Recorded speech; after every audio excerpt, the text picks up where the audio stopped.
Media Doktor, sağlığın varlığındır. Bugün panik ataktan danışırıq. Panik atak əslində çox məşhurdur, ancaq insanları danışdırsaq, panik atakla bağlı çox az məlumatı var. Bunu əminliklə deyə bilərəm. Niyə? Çünki bir panik atak olan insanların müdaxiləsindən görürük ki, vəziyyət heç də ürək açan deyil. Ona görə də bugün studiyamızda Leyla Şahbazova ilə çox maraqlı bir müzakirə aparacağıq panik atakla bağlı. Hətta Leyla xanım deyir ki, bunun belə deyək, dərmansız da müalicəsi mümkündür. Hər zaman dərman istifadə etmirik. İnsanların da ən çox sevmədiyi məqam nədir? Daimi dərman istifadəsi. Yaxşı görək, dərmansız panik atak necə müalicə olunur? Nevroloq, eyni zamanda neyromodulyasiya üzrə mütəxəssis, referans endokrin və cərrahi mərkəzinin nevroloqu Leyla Şahbazova qonağımdır. Doktor, xoş gəlmisiniz. Xoş gördük Sona xanım. Təşəkkür edirəm dəvətiniz üçün, minnətdaram. Nevroloqlar, psixoloqlar, ümumiyyətlə tibb sahəsinin ən sevdiyim istiqamətləridir. Çünki o doktorların başqa bir ab-havası var. Çox sakit, bilmirəm peşələrindən mi yanadır, yoxsa onlar həqiqətən də özünü belə saxlaya bilməsə insanlara kömək eləyə bilməzlər. Bilməm, yəni sirri nədir? Sadəcə olaraq sinir sistemimizi daha yaxşı anladığımız üçün ona görə idarə edə bilirsiniz. Bəli, reaksiyaları anlayırıq. Doktor, hətta TikTok səhifəmdə də yazar-yazmaz gördüm ki, insanlar yazır ki, mən də əziyyət çəkmişəm panik atakdan. Yəni ətrafımızda en sayda demək olar ki, panik atakdan ya əziyyət çəkən, ya da çəkib bitirən bu problemi yetər sayda insanlar var. Öncə gəlin bir bunun adını qoyaq. Bir düsturunu mu deyək, tərifini mi deyək ki, panik atak nədir axı? Ataka bilirik ki, panik atak, yəni panika bizə atak mı eləyir, hücum mu eləyir? Gəlin belə deyək də, ani qorxu hissi. Bu qorxu nədən qaynaqlanır? Ölüm qorxusu ilə, infarkt keçirirəm, insult keçirirəm qorxusu və yaxud da ki, əllərdə, ayaqlarda anidən keyimə hissi, özünə yadlaşma, hətta ürək getmə belə ola bilər, təzyiq oynamaları ola bilər, yəni soyuq tər gələ bilər, isti ola bilər. Yəni qorxunu təzahür edəcək hər bir şey, yəni qorxunu göstərəcək hər simptom panik atakda ola bilər. Və bu anidən yəni hər gəlir. qorxu da panik ataktırmı? Yox, fobiya ilə çaşdırmayaq. Yəni fobiya olduğu zaman biz xüsusən nədənsə qorxuruq. Misal üçün heyvan qorxumuz, yəni pişik qorxumuz ola bilər və yaxud da ki, hörümçək qorxumuz ola bilər. Amma panik atak adətən ümumi o qorxunun yarada biləcəyi hər bir durumda, yəni sakit olduğumuz halda belə heç bir qorxu səbəbi olmadan, qıcığı olmadan belə, yəni biz o reaksiyaları verə bilərik və bu ani olaraq gəlir. Doktor, belə başa düşürəm ki, panik atakda insanlar daha çox səhhəti ilə mi bağlı təhlükə yaşayır, hiss eləyir? Məsələn, infarkt olaram hissi, çölə çıxaram, başıma bir iş gələr hissi. Hətta insan var idi, panik atakdan əziyyət çəkən, deyə çalışıram ki, təcili yardıma daha yaxın ərazilərdə olum. Hara getsəm gözüm tibbi məntəqə axtarır, aptek axtarır. Həqiqətən yəni bu dərəcədir. Belə pasiyentlərimiz də çox olub ki, yəni deyirlər ki, harasa ailə ilə gedəndə birinci baxıram ki, onun ətrafında bir poliklinik olsun, bir özəl. Məni təcili çatdıra bilsinlər. Bəli. Yəni belə bir şeylər var. Adətən sağlamlığımızla ilgili ola bilir. Birinci panik atak ilk atak deyək də, çox dəhşətli bir şey olur. İnsan həqiqətən elə bilir ki, ölür, ürəyi dayanacaq, indi bu dəqiqə insult keçirdəcək, amma təbii ki, panik atak qətiyyən öldürmür. Yəni sadəcə olaraq beynimizin qorxu nöqtəsi deyək də, ora yanlış siqnal gedir. Və bu siqnaldan qaynaqlanaraq artıq bütün orqanizm döyüş vəziyyətinə keçir. Doktor, dediklərinizdən isterikanı da xatırladım. Bənzəyirmi isterikaya da? Tam olaraq isterikaya bənzəmir. Bəli, hansısa bir qismində ola bilər, amma tam olaraq isterika deyil. İsterika adətən biz insanlar içində olduğumuz zaman, cəmiyyət içində olduğumuz zaman özümüzə diqqət cəlb eləmək üçün daha çox istifadə olunan bir formadır deyək. Panik atak başqadır. Doktor, əslində belə tərifini verəndə insanlar onu qəbul eləmir. Necə ki bir məsələn alkoqolizmlə əziyyət çəkən insana deyəndə ki, sən alkoqolizmlə əziyyət çəkirsən, necə ki bunu yaxın qoymaq istəmirlər. Çox zaman panik atakdan əziyyət çəkən insanlar da bunu qəbul eləmək istəmir. Yəni yox doktor, nə panik atak, mənim ürəyim dayanacaq, mən xəstəyəm, mən həkimə gedim, mən hələ nə qədər müayinələr verib, hətta kağızları belə əlinə alıb ki, heç nəyi yoxdur.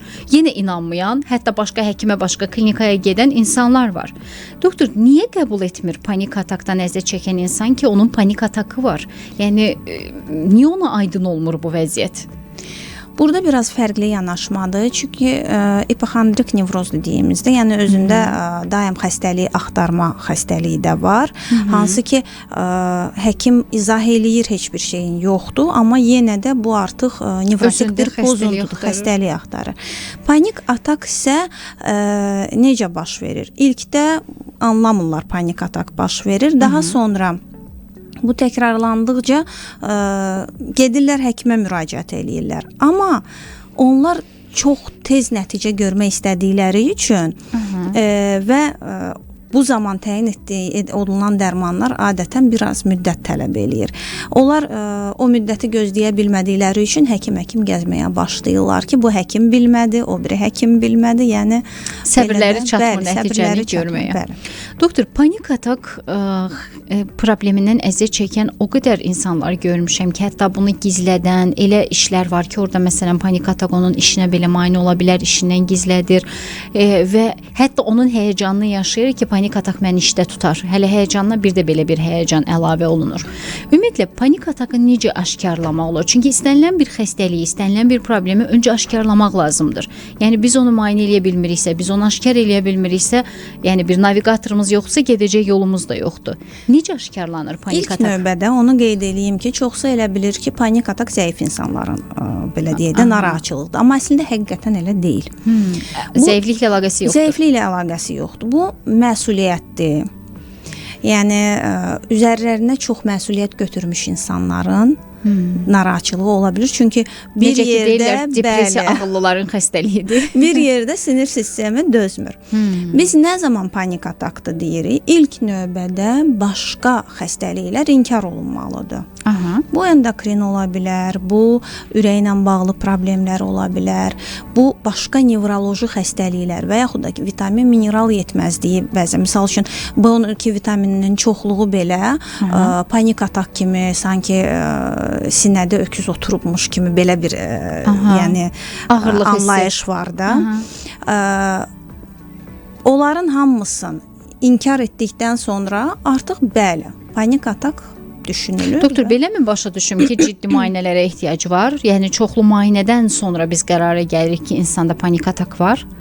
Ümumiyyətcə, ilk dəfə əgər tam sağlam olan insan birdən ürəklə bağlı narahatçılıq keçirdirsə, əlbəttə ki, orada yoxlanılmalıdır. Birinci növbədə istisna olunmalıdır. Yəni biz panik atak deyib adamı rahatlaşdıra bilmərik. Bəlkə həqiqətən ürək mənşəli bir şey var. Bəzən başqa səbəblər ola bilir. Onlar araşdırılmadan bəlli bir yanlışlıqlara yol açmış ola bilirik. Ona görə mütləq şəkildə altda yatan səbəb araşdırılmalıdır.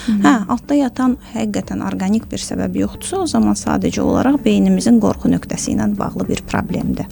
Doktor, tutalım artıq həkim bir insanda aşkar elədi ki, bir insan panik atakdan əziyyət çəkir, gəlib o xoşbəxt yerə çatmışıq. Çünki insanlar adətən orada səbirsizlik eləyir, müayinə olunmaq istəmir, doktor məni müayinəyə göndərməyin, heç nəyim yoxdur və s. Panik atak təsdiqləndi. Müalicəsi varmı? Belə bir sual verəcəm sizə. Tamamilə var. Çünki insanlar bəzən deyirlər ki, əşi panik atak yoxdur müalicəsi. Hətta ümidsizliyə qapılıb illərdir həkimə gedirəm, nəticəsi yoxdur deyən insanları da görmüşəm. Yox, panik atak tamamilə kontrol altına alına biləcək bir durumdur. Yəni panik atak xəstəlik deyil. O zaman doktor niyə insanlar şikayət eləyir ki, nəticəm yaxşı deyil? O zaman özünün mü məsuliyyətsizliyi var, dərmanını mı içmir, doktor deyənləri mi etmir, yoxsa mütəxəssis mi onu yanlış yönləndirir? Nə baş verə bilər orada? Gəlin belə deyək. Bəzi hallarda pasient özü səbirsiz ola bilir. Bəzi hallarda yetərincə altda yatan səbəb araşdırılmamış ola bilir. Bəzi hallarda dərmanın effektivliyi məsələsi, yəni doğru seçilməmiş dərman olur həmən pasientə uyğun.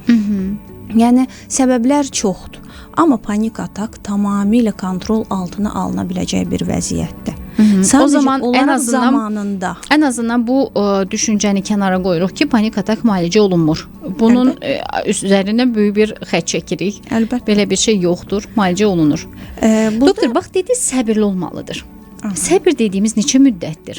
Adətən insanlar deyir ki, əşri uzun müddəti, bilirsinizmi? Bizdə axı insanlar səbirsizdir, tez bir zamanda nəticə almağa çalışırlar, hər şey tez bir zamanda yaxşılaşsın.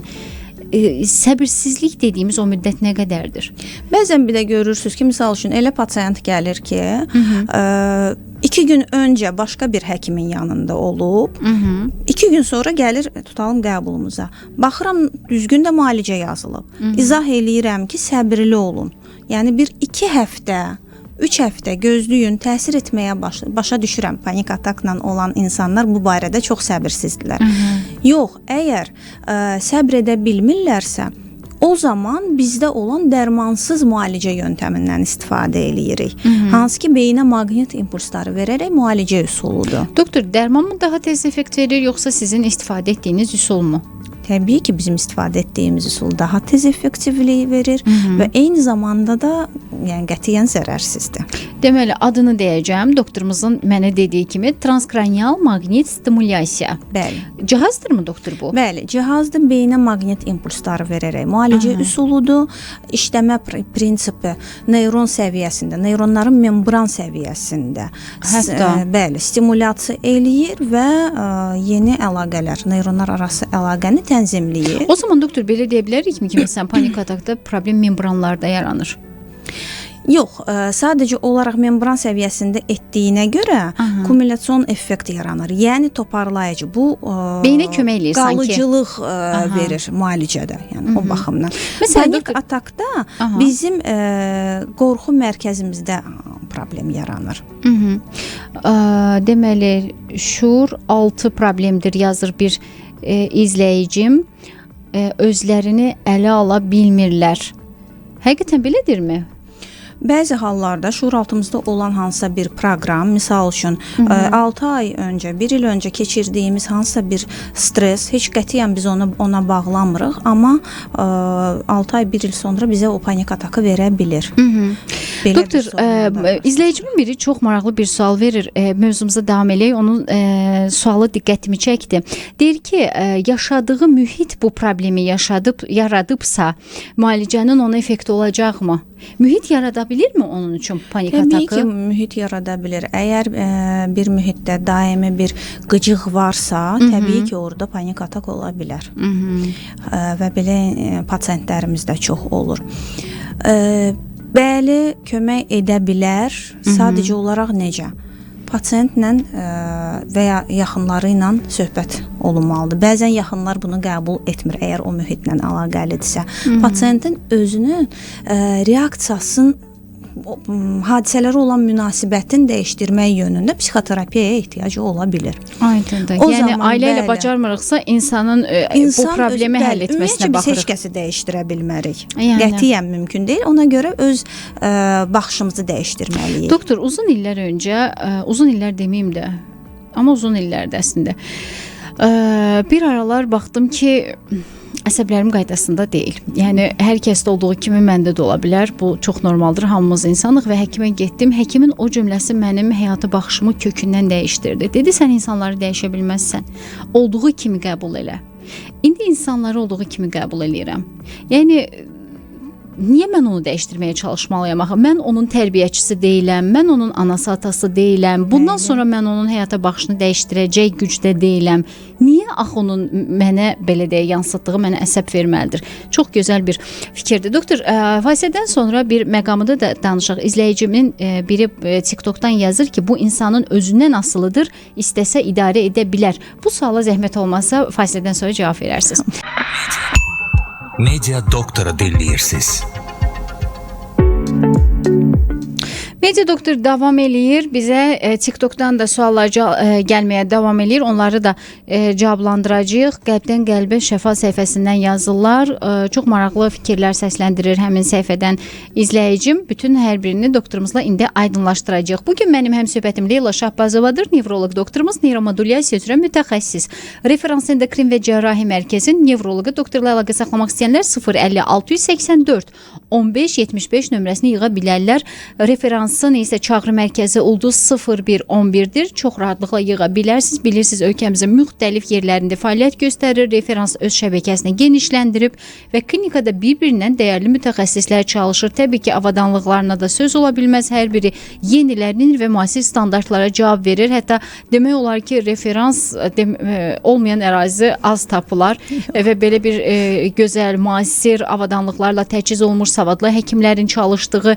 Savadlı həkimlər deyəndə o mənə heç xoş olmur da, peşəsinin öncülləri deyimmi, yoxsa təkmilləşmiş, təcrübəli mi deyim? Çünki istənilən halda həkim təcrübəlidir, istənilən halda həkim savadlıdır. Yəni həkimə savadsız demək doğru deyil. Bu ifadəni çox xahiş edirəm, yığışdırsın insanlar. Doktor, bayaq TikTokdan bizə belə bir sual gəldi ki, bu insanın özündən asılıdır. Panik atak insanın özündən asılıdırmı? Yəni insan özünü bu vəziyyətdən çıxara bilərmi? İlk növbədə onu deyim ki, qismən özündən asılıdır, qismən yox. Aha. Yəni qismən asılı olmayan hissəsi bizim vur ya qaç o deyir reaksiyamız işə düşür. Özümüzdən asılı olan qism ona verdiyimiz reaksiya, yəni bədənimizin verdiyi reaksiyalara bizim zehin olaraq verdiyimiz reaksiyalardır. Misal üçün bayaq qeyd etdiyimiz kimi ürəyə ağrıyır, yoxlanılır, izah olunur ki, yəni bir şeyin yoxdur, amma yenə də insan araşdırmağa davam edir və bu da insanın öz iradəsinə qalır. Bəli, yaşadığı mühitlə, iradəsi ilə əlaqəlidir. Bu zaman psixoterapiyanı tövsiyə bilirik. Yəni biraz söhbət eləməyə üstünlük vermək lazımdır. İzləyicimiz onu da yazmışdı ki, psixoterapevt adətən bu sahədə kimdirsə çox məlumatlıdır bununla bağlı. Bir də doktor nəyi soruşurlar? Kortizolun, mineralların və s. yoxlanılmasında bir önəm varmı? Kortizol, çünki biz bilirik o stres hormonudur. Mütləq şəkildə, yəni səhər saatlarında yoxlanmalıdır və çox rahat olduğu bir halda yoxlanmalıdır və tüpürcəkdən yoxlanılsa daha yaxşıdır. Ay, hormon. Bəli, kortizol belə. Çox tüpürcəkdən yoxlanılsa daha yaxşıdır. İlk dəfə eşidirəm. Elə bilirdim hər zaman qandan yoxlanır hormonlar. Daha net cavab alarıq o zaman. Çox maraqlıdır. Və mütləq şəkildə sakit olmalıyıq, səhər saatlarında olmalı. Deməli, hardasa prolaktinə də oxşuyur bu mövzuda. Prolaktinə də həmişə deyirlər ki, stres olmadığını, sakit, ümumiyyətcə hormonları, yəni sakit bəli, gecəni rahat yatmalıyıq falan. Stressiz bir formada. Çox qəribədir. Çünki biz həmişə danışırıq ki, axı hormonlarımız stressə, narahatlığa, nevroloji proseslərə çox oyanıqdır, çox tez reaksiya verir. Buna görə də deməli ən ciddi pəhriz sakitlik pəhrizi olmalıdır ki, biz hormonlarımızdan düzgün cavab alaq. Doktor, transkranial maqnit stimulyasiya dediniz cihazdır. Mən bunun işləmə mexanizmi ilə bağlı istəyirəm insanlara məlumat verək. Çünki insanlar cihaz deyəndə bəzən inanmaq istəmir. Çox təəssüflər olsun ki, bu Sovet dövründən qalan fizioterapiya bir bucağa atılıb. Halbuki elə deyil. Fizioterapiya və yenilənən cihazlar, inkişaf eləyən, tibbə daxil olan cihazlar insanların sözün əsl mənasında bəzən xilas yolu olur. Və bunu etmək çox önəmlidir. Gəlin belə deyək. Fizioterapiyaya qalsa, fizioterapiya indi artıq insanlar başa düşür ki, fizioterapiyada reabilitasiyadır.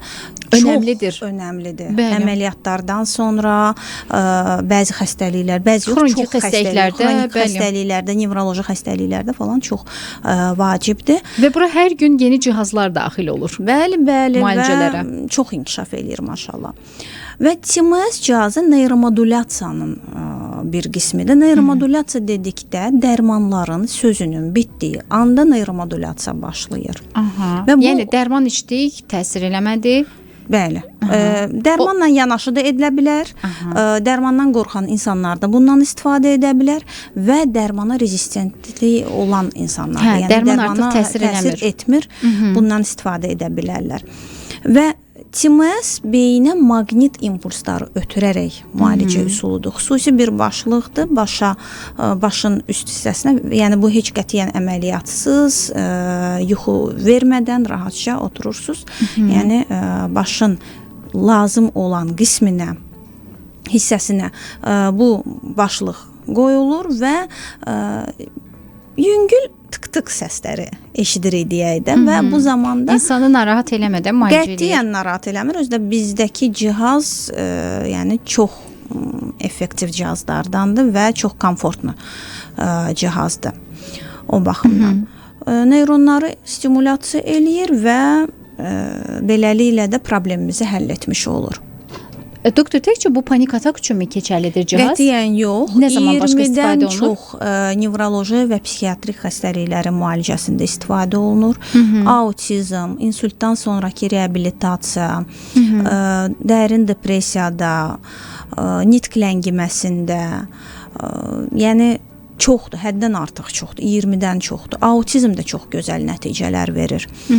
Yəni Doktor, burada bir dönəmi də vurğulayırlar ki, tiroidin olması və eyni zamanda menopauza təsir eləyirmi panik ataka?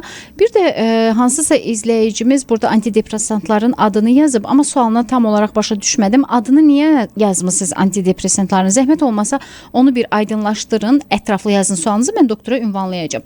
Bu arada doktorla əlaqə saxlamaq istəyənlər 050 684 15 75 nömrəsini yığa bilərlər. 050 684 15 75 referansın çağrı nömrəsi isə xətti, çağrı xətləri qaynar xətti isə ulduz 01 11-dir. Əgər hər hansı bir məlumat əldə etmək istəyirsinizsə bu nömrəni yığa bilərsiniz. Biz bugün panik atakdan danışırıq. Çox insanın əziyyət çəkdiyi, sözün əsl mənasında baxmayaraq ki, onu öldürməyəcək, amma həyatını cəhənnəmə çevirir. Öldürməsə belə yaşamağa da qoymayan bir problemdir. Hətta bəzi belə deyək peşələrdə çalışan insanlar bunu ciddi formada bəzən gizlətməyə çalışırlar. Mənim panik atak olduğunu bilməsinlər və s. Yəni insanın həm həyat keyfiyyətini pisləşdirir, həm iş keyfiyyətini pisləşdirir və hətta insanın, mən onu şəxsən görmüşəm ki, insan məsələn deyir ki, bir də belə deyək, həyəcanın üzərinə əlavə həyəcan gəlir ki, işdə bilsələr nə edəcəm. Amma doktorumuz deyir ki, bu qədər əziyyət çəkməyə ehtiyac yoxdur, panik atak müalicə olunur. Tiroidin olması və menopauza təsir edirmi? Bayaq qeyd etdiyim kimi, yəni altda yatan başqa səbəblər araşdırılmalıdır. Bəli, tiroid problemi ona yol aça bilər. B qrup, yəni B12 vitamini ilə bağlı ola bilər, menopauza dövrü ola bilər. Yəni altda yatan səbəblərdir bu. O qədər pasiyent olur ki, misal üçün gəziblər. Amma bir dənə tiroidə dair hormon yoxlanılmayıb. Yoxlayırsan, gəlir 30 neçə, 40 neçə çıxır və onu yoluna qoymaqla artıq insan panik atakdan azad olur. Yəni onu yoluna endokrinoloq qoyur. Təbii ki, biz endokrinoloqa yönləndiririk. Hərə öz işi ilə məşğul olmalıdır. O baxımdan bununla da həll olunur. Doktor, panik atakı nə üzə çıxarar, daha çox tətikləyər? Məsələn, həmin insanlar, panik atakdan əziyyət çəkən insanlar həyatlarında nəyə diqqət eləyəcəklər? Və ən əsası, onların ətrafında olan insanlar onlara necə kömək eləyəcək? Bizim pasiyentlərin ən böyük problemi evdəkilərlədir. Pasiyenti doktor başa salır, bir təhər izah eləyir vəziyyəti ki, sən beləsən, bunu eləyəcəksən, həyatını bu gündən sonra belə dəyişdirəcəksən və s. Amma evdəkilərə bunu çatdırmaq olmur.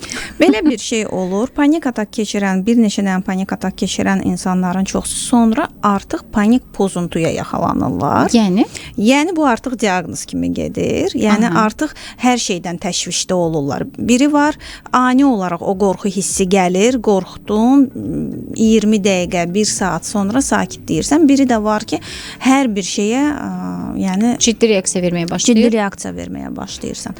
Panik atak çox vaxt bu mol kimi yerlərdə ola bilər və yaxud da ki, hansısa bir qıcıq trigger hər insanda fərqli ola bilər də. Ondan qaynaqlana bilər. Və ailə çox vaxt deyir ki, sənin heç nəyin yoxdur. Yəni beləncə yanaşmada özünü ələ al, böyük adamsan, utanmırsan, almırlar falan. O biraz narahat eləyir. Onu da izah eləyirik ki, yəni bu pasiyentin özündən asılı deyil. Bəli, dediyim kimi qismən asılı deyil. Qismən də özü də ələ almalıdır. Amma ailə bu yolda buna dəstək olmalıdır. O baxımdan. Doktor, burada biz necə bunu başa düşək? Beyin öz bildiyi kimi mi idarə eləyir bizim bədənimizi? Yəni bizim idarə etməmizdən çıxırmı? Yəni nə baş verir beyində? Mənə çox maraqlıdır. Bizim zaten həyatımızı 95% şuur altı idarə eləyir. 5% biz şuurlu şəkildə idarə edirik. 5% idarə edirik şuurlu. Şuurlu olaraq biz 5% idarə eləyirik. Qalan 95% bizim şuur altımız tərəfindən idarə olunur. Beyin özüdür. Bəli, yəni qorxularımız elə bilin ki, avtopilotdayıq. Əslində beynin mürəkkəb və unikal bir orqan olduğunu bilirəm də, amma bu qədərini bilmirdim. Bəli. 95% o özü idarə edirmiş. Bəli, hətta 99 da deyirlər, amma yəni 95 deməyi tərcih eləyirəm. 95% şuuraltı ilə idarə olunur. Bu da bizim nədir? Qorxularımız, hansısa bir inanclarımız, yəni bunlar şuuraltıdadır. Və onlar nə zaman devrəyə girəcəklər? Bunu biz bilə bilmirik. Və panik atak zamanı da onlardan bizim heç xəbərimiz olmadığı biri, yəni devrəyə girir, hansısa biri, hansı ki bizim panik atakımızın səbəbidir. Ümumiyyətlə beyinlə bağlı o qədər mütaliə eləmişəm. Əslində sahəm tibb deyil. Sadəcə beyin, onun ötürdüyü siqnallar, onun ötürdüyü bizə emosiyalar, hətta beyin bizə oyun oynaya bilirmiş. Yəni Əlbəttə. bu dərəcədə, yəni illüziyalar belə yarada bilirmiş bizim üçün. Çox qəribə bir orqandır həqiqətən də. Bəlkə də beynimizin bu qədər möhtəşəm olduğunu dərk eləyə bilsəydik, daha nələr kəşf eləyərdik, daha necə yaşayardıq həyatımızı bilmirəm.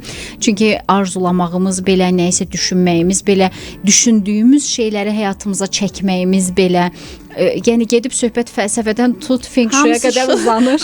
Amma şuuraltı məsələsidir. Yəni, amma hamısının kökündə yeni şuuraltı dayanır. Sadəcə olaraq fərqində olmaq lazımdır. Fərqində olduğumuz an sükanı öz əlimizə almış oluruq. Yəni panik atak da elədir. Bax, elə onu deyəcəydim doktor. Bu hardasa öz əlimizdədirmi? Bəli. Sükan hardasa öz əlimizdədir. Fərqində olduğumuz an, biz sağalmağa qərar verdiyimiz an, həqiqətən sağalmağa qərar verdiyimiz an, yenə beynimizdə təlqin düzələcəksən, yaxşıdır və təbii ki, o bizdən asılı olmayan qism üçün artıq mütəxəssis müdaxilə edir, kömək eləyir.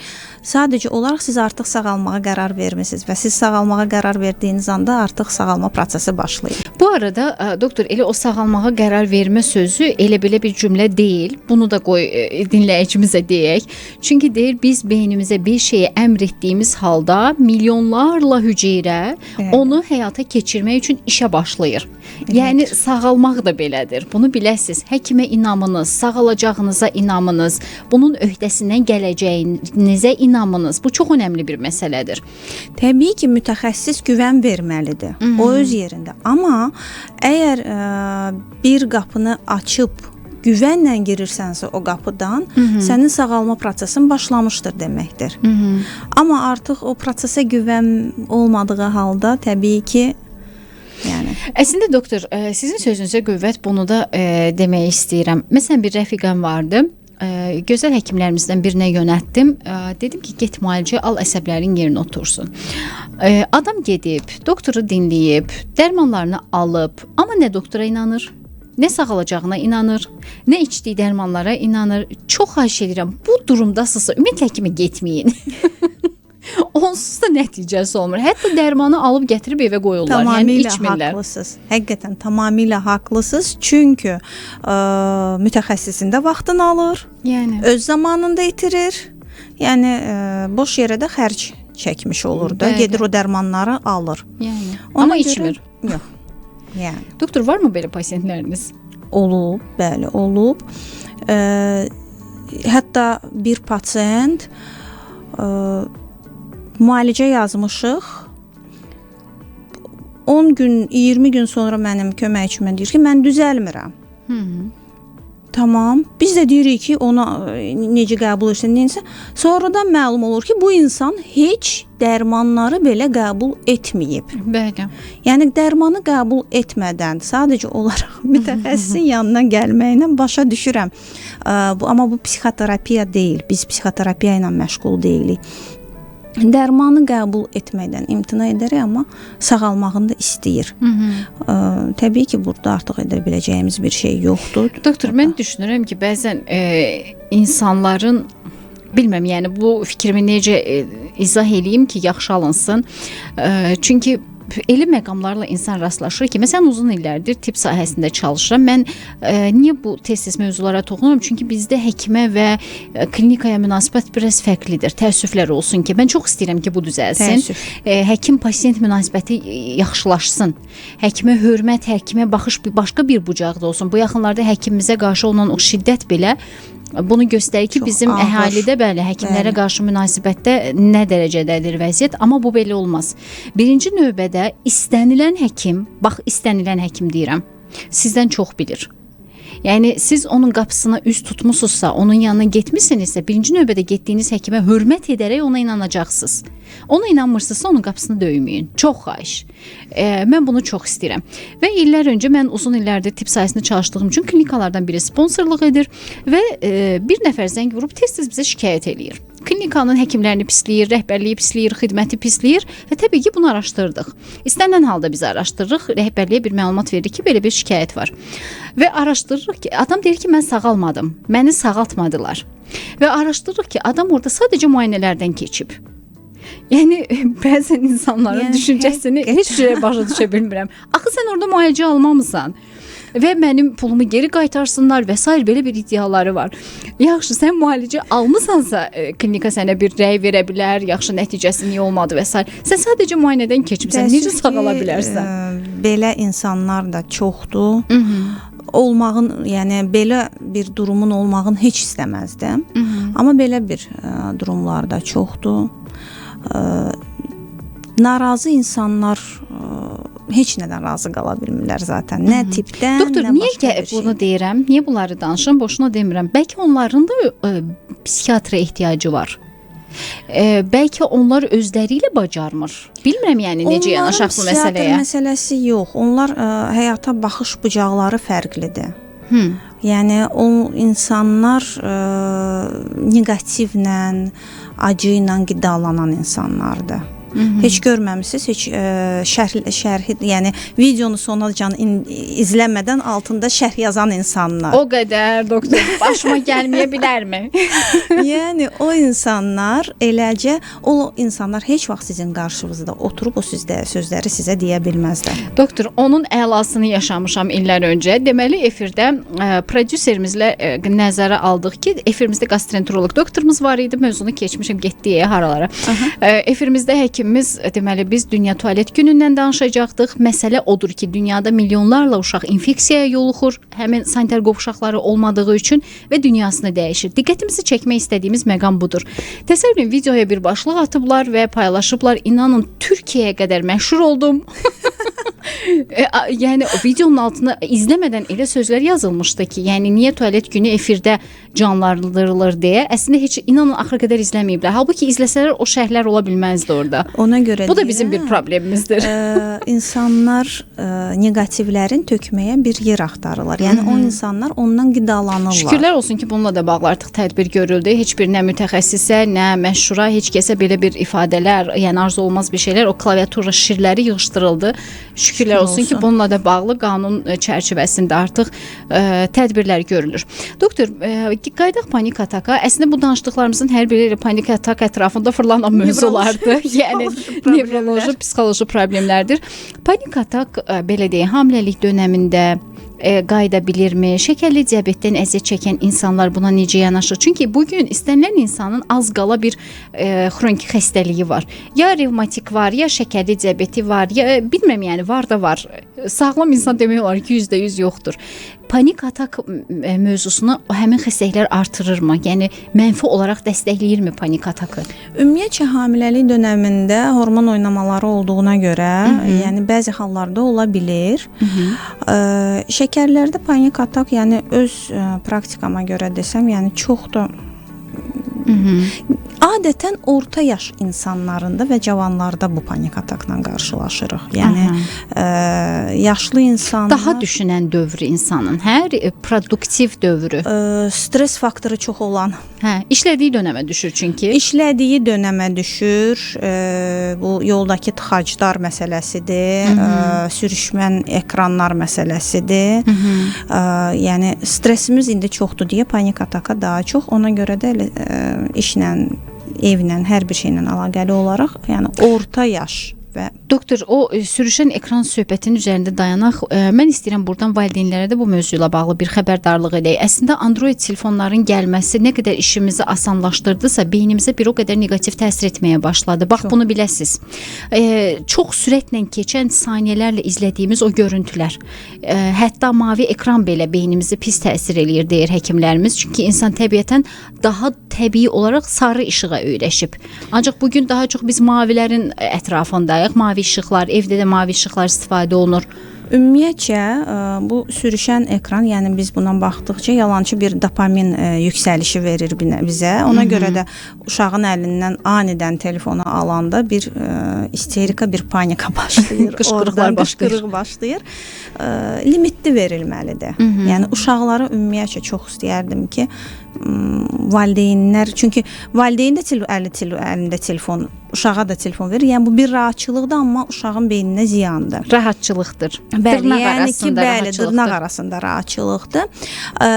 Və mavi ekranlardan desək, bəli, bu mavi ekrandan çox istifadə etdiyimiz zaman bizim yuxumuza mənfi təsir göstərir.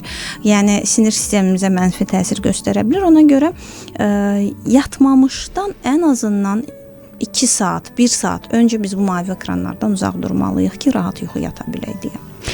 Doktor, panikadan əziyyət çəkən insan həyatında nələrə diqqət edəcək? Bura belə deyək, qapalı məkanından tutmuş isti havasına, bükülü havasına, tıxacına qədər hər şey aiddir. Çox klassik səslənsə də sağlam həyat tərzi seçməlidir deyəcəm. Niyə? İdmanı ilə məşğul olmalıdır. İdmanla məşğul olmağa vaxtı yoxdursa, yürüyüşlə mütləq şəkildə məşğul olmalıdır.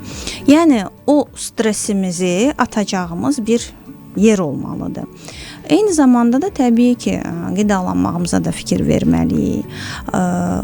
Maqnezium preparatları bir müddətdən bir qəbul etməyimizdə fayda vardır. Çox havasız yerlərdə olmaqdan qaçınmalıyıq. Otağımız belə yatanda, yəni bəlli bir sərinlikdə olmalıdır ki, özümüzü daha rahat hiss eləyək.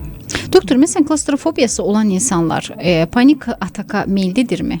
Çünki bəzən onlarda da ona bənzər mənzərələr şahid oluram ki, məsələn, bağlandı mı adam bayılır və yıxılır yerə. Yəni o panik ataka o qədər oxşuyur. Zaten onlar öz qıcıqları ilə qarşılaşdıqları zaman panik atak keçirdirlər. Sadəcə olaraq onların panik atakı. Deməli mənzərəni düz analiz eləmişəm. Onların panik atakı bir qıcığa, misal pişiyi görən kimi ürəyə gedən insanlar var və yaxud da ki qışqırıb, yəni narahat olan insanlar var. Amma başqa vaxtı normal gəzdirlər. Tamamilə normal, bəli. Amma sırf panik atakı olan insanlar hər yerdə, hər an deyib gülüb danışdığı yerdə belə onu tuta bilər. Yəni narahatçılığı ola bilər. Doktor, bayaq dediniz ki, transkranial maqnit stimulyasiya ilə daha tez və daha ürəyimiz istəyən nəticələrə gəlib çıxa bilirik.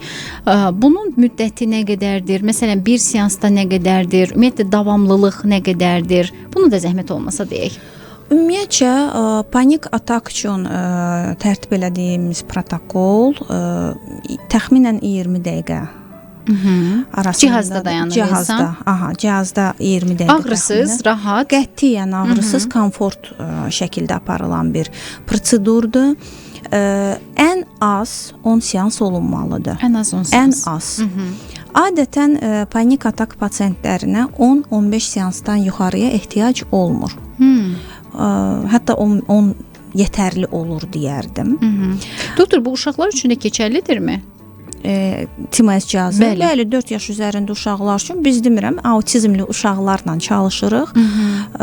4 yaşın üzərində TMS cihazına götürürük və çox da gözəl nəticələrimiz olur. Yəni o baxımdan yəni uşaqlara da, çünki zərər hətta hamilələrə belə tətbiq etmək olar. Təkrarlanırmı sonra müalicə? Yoxsa bir dəfəsi kifayətdirmi? Adətən panik atakda ehtiyac olmur təkrarlanmağa. nə gözəl. Deməli adətən 10-15 bəli. seans yetərlidir. Adətən ehtiyac olmur. İndi demirəm haçansa bir stres vəziyyəti ilə qarşılaşar, hansısa bir böyük bir hadisə baş verər insanın həyatında. O geri Beynimizin dönər. verəcəyi reaksiya necə olar onu deyə bilmərəm, amma normalda yəni 10-15 seans götürülür. Ondan sonra ehtiyac olmur. Yəni adətən. Aydındır. Bir daha vurğulamaq istəyirəm, bugün mənim həmsöhbətim nevroloq doktorumuz Leyla Şahbazovadır. Neyromodulyasiya üzrə mütəxəssis, referans endokrin və cərrahi mərkəzin nevroloq həkimidir. Doktorla əlaqə saxlamaq istəyənlər 050 684 15 75 nömrəsinə yığa bilərlər. Panik atakın dərmansız müalicəsi var dedi doktorumuz və biz transkranial maqnit stimulyasiyadan danışdıq ki, elə indi də ondan danışırdıq. Bir daha deyim, transkranial maqnit stimulyasiya qısacasını TMS deyirik. TMS deyirsiniz. Bu da yeni cihazlarımızdandır. Bugün demək olar ki, tibb sahəsində inkişaf etməsi əslində doktorlarımızın sözün əsl mənasında o sağ əlinin daha da güclənməsini gətirib çıxarır ki, doktorlarımız daha yaxşı xidmət göstərirlər və sözün əsl mənasında işlərini rahatlaşdırırlar. Bu demək olar ki, bir çox sahələrdə belədir və nevroloji sahədə də son dövrlər görürəm ki, daha sürətlə fərqli cihazların adını çəkir doktorlarımız. Sürətlə inkişaf edir. Bəli və nəticəsi dərmanlardan yaxşı olması ürək açıcıdır. Daha tez olması ürək açıcıdır. Dərmanlardan daha yaxşıdır. Dərmanlardan zərərsizdir. Yəni bəli, bunun qətiyyən zərəri yoxdur. Bəli. Əks göstərişi yalnız kardiostimulatordur. Başa və boyuna yaxın implant, amma bu diş implantından söz getmir. Hətta titan implantlarda yəni problem yaratmır. Bir də epilepsiyanın bəzi növlərini TMS-lə müalicə etsək də, amma bəzi epileptik tutmalarda biz TMS istifadə etmirik. Aydındır. Yəni bir neçə xırda istisnası var. Bəli. Bu da çox az olan nüansdır. Media Doktor. Sağlığın varlığında. Biz davam edirik. Bu arada bir məlumatı diqqətinizə çatdırmaq istəyirəm. 17 iyun tarixində tibb işçilərinin peşə bayramı günü münasibəti ilə Media FM, Media Doktoru ilə birgə Uğur Zirvəsi adlı qala gecə hazırlayır. İl 12 ay işləyən həkimlərimizi məhz bu gün özlərinə ayırıb həmin gün gəlib iştirak etmələrini və istirahət etmələrini istəyirik. Eyni zamanda qala gecə layihə rəhbərimiz Sədaqət Rəşid qızının təşkilatçılığı ilə həyata keçiriləcək. Bilirsiniz, Sədaqət Rəşid qızı bir çox məşhur ifaların müəllifidir. Mahnıların bəlkə də çoxunu sevə-sevə dinləyirsiniz, amma müəllifinin onun olduğunu bilmirsiniz və bilirsiniz ki, uzun illərdir Sədaqət xanım öz peşəkar təşkil etdiyi tədbirləri ilə seçilir və hər zamanda ölkəmizin öncüllərini həmin tədbirdə görür. Eyni zamanda dəvət edir onların öncüllərini. Bir daha vurğulayım, 17 iyun tarixində tibb işçilərinin peşə bayramı günü münasibəti ilə Uğur Zirvəsi adlı böyük bir qala gecə keçiriləcək. Media FM isə Media Doktor isə media dəstəyidir. Uğurlar arzulayıram Sədaqət xanıma da inşallah və bu tədbirdə iştirak eləyəcək dəyərli həkimlərimizə də Allahdan can sağlığı arzulayıram və hər zaman peşələrinin keşiyində ayıq-sayıq dayanmalarını istəyirəm və çox istəyirəm ki, bizim artıq cəmiyyətimizdə də həkimlərimizə qarşı fikir dəyişsin, münasibət dəyişsin. Necə ki, Türkiyədə hocam deyib sevgi ilə müraciət eləyirlərsə, bizdə də doktorum deyib, həkimim deyib bir hörmətlə müraciət eləsinlər. Bunu artıq özümüzdə formalaşdırmalıyıq.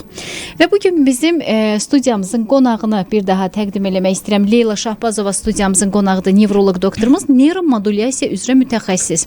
Referans endokrin və cərrahi mərkəzin nevroloqudur doktorumuz. 050 684 15 75 nömrəsi ilə əlaqə saxlaya bilərsiniz. Biz bugün panik atakın dərmansız müalicəsindən, yəni transkranial maqnit stimulyasiyadan danışdıq. Doktorumuz dedi ki, təkcə bu panik atakda deyil, digər bir çox nevroloji xəstəliklərdə də istifadə olunacaq. Çox unikal üsullardan biridir.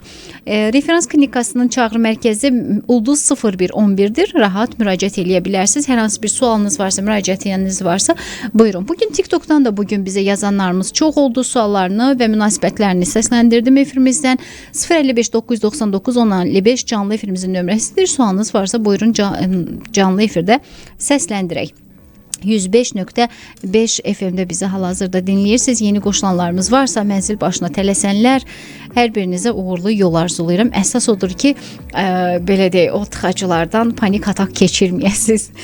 Doktor, bir də panik ataka ətrafdan insanların müdaxiləsindən danışaq. Necə ki, epileptik tutmalarda insanlar qeyri-adekvat hərəkətlər eləyirlər. Bu panik ataka da aiddir. Ətrafdakı insanlar panik ataka necə belə deyək, kömək eləyə bilərlər həmin anda? Ətrafdakı insanlar çox yox, amma insan özü həmin anda edə bilər. Edə biləcəyi nədir? İlk növbədə dərindən nəfəs almaq olmalıdır. Yəni 4 saniyə dərindən nəfəs aldıq, 4 saniyə saxladıq və 4 saniyə ərzində yavaş-yavaş nəfəsi buraxırıq. Bunu ən azından bir neçə dəfə təkrar etməliyik. Nəfəs texnikası ilə sakitləşə bilərlər. Nəfəs texnikasını. Çünki o zaman beyin sakitləşir. İkincisi, fikrimizi yayındırmaq üçün qarşımızda misal şəkil var və yaxud da ki qab var. Onun rəngi nədir? Materialı nədir? Hansı ölçülərdədir? Ora fokuslanmağa çalışmalıyıq. Fikrimizi yayındırırıq. Bəli, fikrimizi yayındırırıq. Panik atak keçirdiyimiz ortamdan uzaqlaşa bilərik. Misal üçün bir otaqdan o bir otağa hətta keçə bilərik. Düzdür. Birinci panik ataka keçirən insanın bunlar heç biri yadına düşməyəcək. Bir neçə panik atakdan sonra artıq insan başa düşür ki, panik atakdır və vəziyyəti, durumu idarə etməyə başlayır. O zaman bu texnikalardan istifadə etməyi çox faydasına olacaq və ümumiyyətcə indi bu dəqiqə misal bizdə də nəfəs texnikalarını, düzgün nəfəs texnikalarını öyrədən insanlar var. Oralara müraciət edə bilərlər və çox da effektiv üsullardan biridir. Doktor, panik atak ümumiyyətlə hər zaman o insanın arzu olunmaz məqamları, ən istənməyən məqamlarda, vaxtlarda tutur.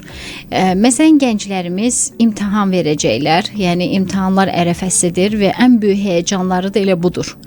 Həyəcan keçirən insanın da panik ataka yaxalanmaması çətin məsələdir.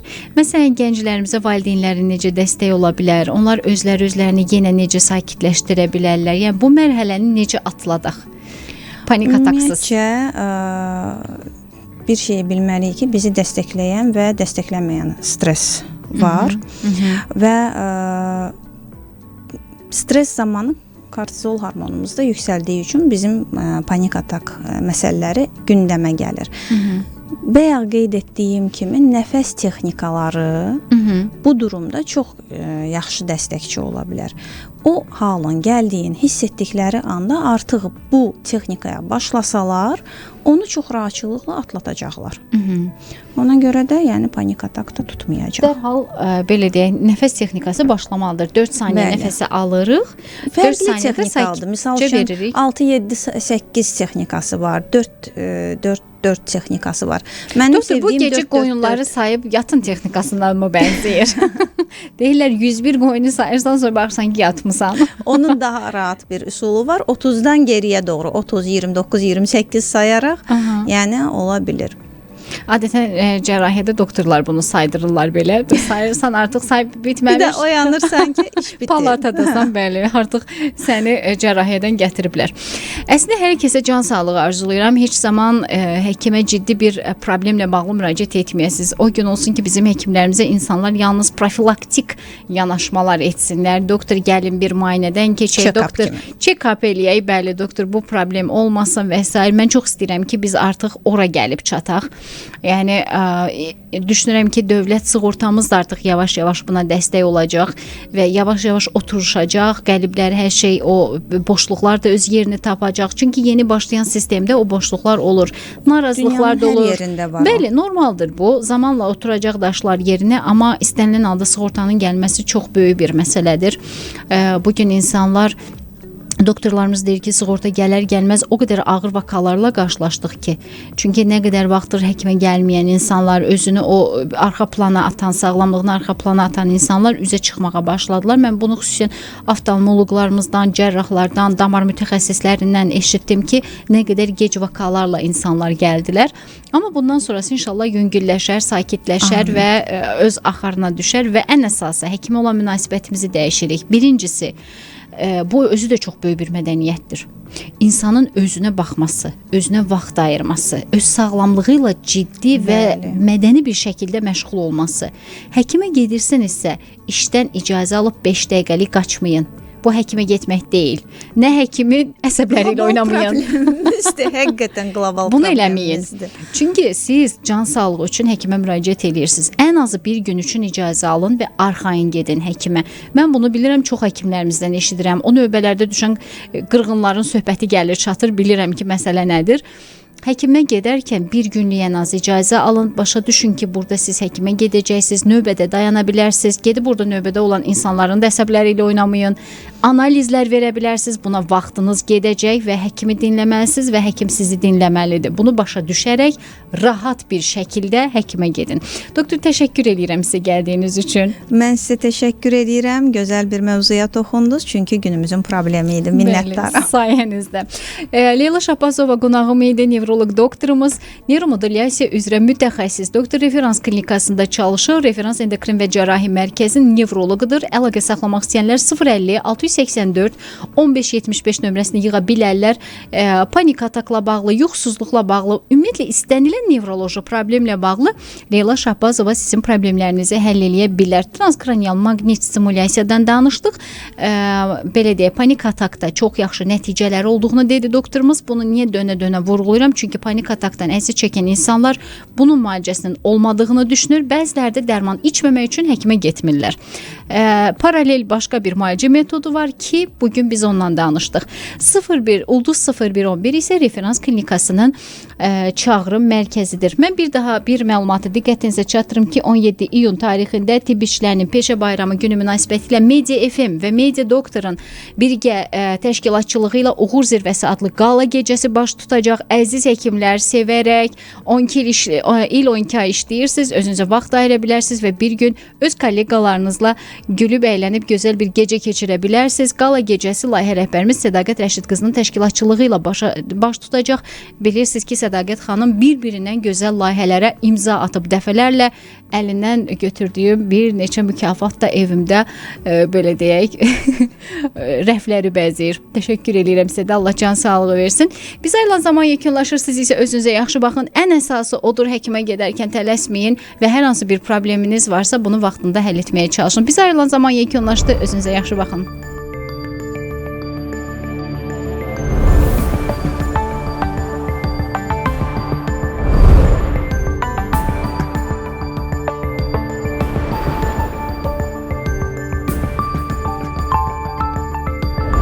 Media Doktor, sağlığın varlığında.